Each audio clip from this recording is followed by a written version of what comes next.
Good morning. Hello, welcome to my channel అలా వాణితో కాసేపు. So ఈరోజు వ్లాగ్ వచ్చేసి అయితే నా సండే రొటీన్. సో మార్నింగ్ లేచినప్పటి నుంచి మా పాపతోటి వంటలు ఎలా ఉంటుంది సండే అనేది ఈరోజు వ్లాగ్ అనమాట. వీడియో అయితే స్కిప్ చేసేకుండా చూసేయండి. మీకు చలి ఎలా ఉందో తెలియదు కానీ మాకైతే చాలా ఘోరంగా ఉంది చలి. సో మాది కొంచెం విలేజ్ టైప్ ఉంటుంది కాబట్టి చాలా చలి ఉంది అనమాట. వీడియో తీస్తుంటే మా పాప వస్తాను ఒకటే వస్తుంది. ఏది చెప్పు, ఇగో హాయ్ చెప్పు, హాయ్ హాయ్ ఇట్లా అల్లరి చేస్తుంది. సో ఈరోజు ఈమెతో మొత్తం ఎట్లుంటుంది వీడియో అయితే స్కిప్ చేసుకుంటే చూసేయండి.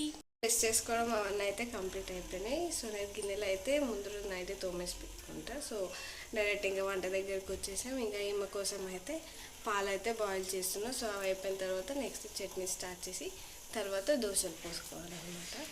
సో తినకైతే ఫస్ట్ పాలు తాపించి నెక్స్ట్ దోశ తినిపించాలి. సో చల్లేస్తుందని చెప్పి నేనైతే అది కట్టాను. కుల్లా ఉంచుకోదు, స్వెటర్ వేసుకోదు.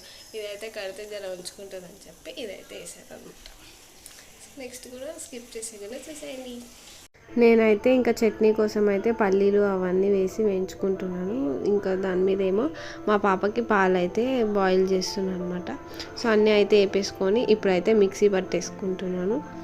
సో నార్మల్గా అందరూ ఎలా చేశారు నేను అలానే చేశాను. కాకపోతే ఎక్కువ స్పైసీ లేకుండా కొన్ని పచ్చిమిర్చి వేసి నేనైతే చేస్తాను అనమాట. ఒక 3-4 కంటే ఎక్కువ వేయను, ఎందుకంటే మా పాప తింటుంది కాబట్టి.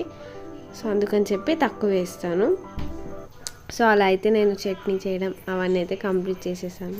సండే రోజు అయితే మార్నింగ్ లేచినప్పటి నుంచి అసలు రెస్టే ఉండదు. చాయ్ అని, టిఫిన్స్ అని, మళ్ళీ ఏదో ఒక ఇంట్లో పని అని చెప్పి. సో ఇలా అయితే ఇంకా చట్నీ అవన్నీ కంప్లీట్ చేసుకొని ఇంకా దోశ బ్యాటర్ ప్రిపేర్ చేసుకొని ఇంకా దోశలు వేయడానికి అయితే రెడీ అయిపోయాను. సో ఇంకా ఎగ్ దోశ, ఆనియన్ దోశ, అలా కొన్ని types of dosa. Morning tiffin session అయితే అదంతా కంప్లీట్ అయిపోయింది. సో ఇప్పుడైతే ఆఫ్టర్నూన్ టైం అయిపోయింది. ఇంకా మధ్యలో షూట్ చేద్దాం అనుకున్నా కానీ కుదరలేదు. ఇంకా మా పాప అయితే మార్నింగ్ బ్రేక్ఫాస్ట్ చేసేసి వాళ్ళ అత్త వాళ్ళ ఇంటికి అయితే వెళ్ళిపోయింది. సో ఇంకా నేను తిని ఇంట్లో పని అయితే చేసేసుకున్నాను అనమాట. సో ఇప్పుడు మధ్యాహ్నం వంట టైంకి వస్తే ఇప్పుడైతే నేను బగారా విత్ చికెన్ కర్రీ చేద్దాం అనుకుంటున్నాను.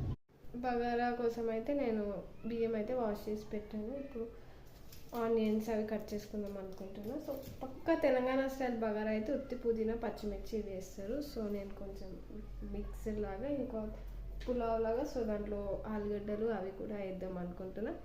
అవి వేసి చేస్తాను అనమాట.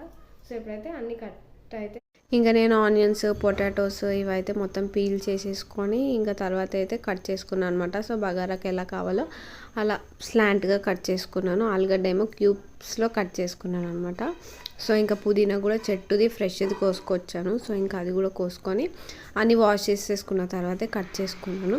సో పచ్చిమిర్చి అయితే కట్ చేసేసుకోకుండా మధ్యలోకి తుంచుకొని నేనైతే బగారాలో వేస్తాను అనమాట. సో అలా వేస్తే టేస్ట్ కొంచెం మంచిగా ఉంటుందని ముందు పచ్చిమిరపకాయలు అయితే కట్ చేయలేదు, ముందు జస్ట్ అవే కట్ చేసేసాను. సో అలా కటింగ్ ప్రాసెస్ అయితే కంప్లీట్ అయిపోయింది. నాకు వంట ఎంతన్నా చేయబుద్ధి అవుతుంది కానీ ఈ కటింగ్ ప్రాసెస్ అంటే చాలా చిరాకు. అవి కట్ చేస్తుంటే నాకైతే ఎక్కడలేని చిరాకు వస్తుంది. మీరు కూడా అంతేనా? అలాంటి వాళ్ళు ఎవరైనా ఉంటే నాకు కమెంట్ బాక్స్లో కమెంట్ చేసేయండి. సో ఒక్కొక్కరికి ఒక్కొక్కటి నచ్చదు కదా కుకింగ్ చేసేటప్పుడు. నాకైతే కట్ చేసుకోవడం, పుదీనా కొత్తిమీర కోయడం అయితే ఇంకా చిరాకు.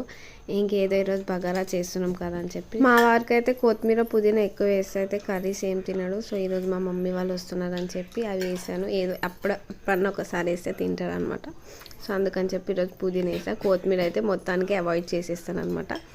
సో ఇంకా బగారా ప్రాసెస్ యాజ్ యూజువల్ అందరికి తెలిసిందే కదా, నేను అలానే చేస్తాను. ఏం కొత్తగా అయితే ఏం చేయను. ముందు అవన్నీ వేయించుకొని ఫ్రై చేసేసుకొని తర్వాత ఎసురు పెట్టుకొని ఇంకొకటి పచ్చిమిరపకాయలు కొయ్యకుండా అలా తుంచేసుకుంటే టేస్ట్ మంచిగా ఉంటుంది అనమాట. సో నేను అలా అయితే బగారా వండేసాను. సో ఆనియన్స్ అయితే వేసేసాను. ఇంట్లో వాష్ చేసి పెట్టుకున్న బియ్యం అయితే వేసేసుకున్నాను. సో చికెన్ అయితే ఉడుకుతుంది అనమాట. సో ఇక్కడ రైస్ కూడా వేసేసాను. ఇంకొక 5 minutes అయితే మన బగారా రైస్ అయితే రెడీ అయిపోతుంది. సో ఇది వంట. సో నేనైతే మసాలా ప్రిపేర్ చేసి పెట్టుకున్నాను. ఇప్పుడైతే ఇంకా టమాటాలు అయితే కోసిన బగారా ఆల్మోస్ట్ అయిపోవడానికి వచ్చింది. సో ఇంకా చికెన్లో టమాటాలు వేసి మసాలా వేసేసి వంట ప్రాసెస్ ఫినిష్ అయిపోతుంది. అలా అయితే కంప్లీట్ అయిపోయింది. సో ఇలా ఫైనల్ టచ్ చేసా. చికెన్ అయితే ఉడుకుతుంది అనమాట.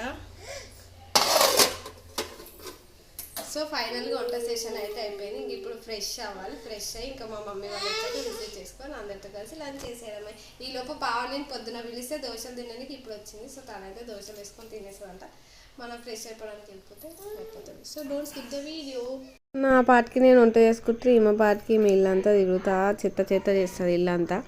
ఇక ఆమె ఆపేటోళ్ళు ఎవరు లేక ఇక కూలకట్ట తీసుకొని ఆడుకుంటుంది. దాన్ని తీసుకొని మమ్మల్ని అయితే ఎన్నిసార్లు కొట్టింది అసలు. ఇక పావని అయితే దోశలు పోసుకొని తినేస్తుంది. ఇక మా మమ్మీ వాళ్ళు వచ్చినారు కాబట్టి ఇంకా నేనైతే ఫ్రెష్ అయ్యి వచ్చేసాను. ఇంకా మా వాళ్ళకైతే వడ్డిచ్చేసాను. వాళ్ళైతే తింటున్నారు. మా వారు కొంచెం వర్క్ ఉండి బయటకు వెళ్ళారు. మేమైతే తినేసాం.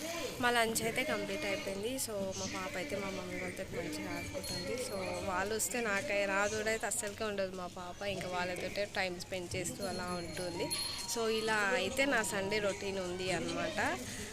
ఇంకొకటి మీరు కనుక నా ఛానల్ని సబ్స్క్రైబ్ చేసుకుంటే ఇలాంటి మంచి మంచి కంటెంట్ ఆర్ ఇలానే నా డే ఇన్ మై లైఫ్, మా పాపతోటి డే ఇన్ మై లైఫ్, ఇలా కుకింగ్ బ్లాగ్స్, కలెక్షన్ బ్లాగ్స్ ఇలా చాలా చేస్తుంటాను అనమాట. సో నాకైతే కేవలం కావాల్సింది మీ సపోర్ట్ నాకుంటే నేను ఇలాంటి మంచి మంచి వీడియోస్ చేస్తూ మిమ్మల్ని ఎంటర్టైన్ చేస్తాను.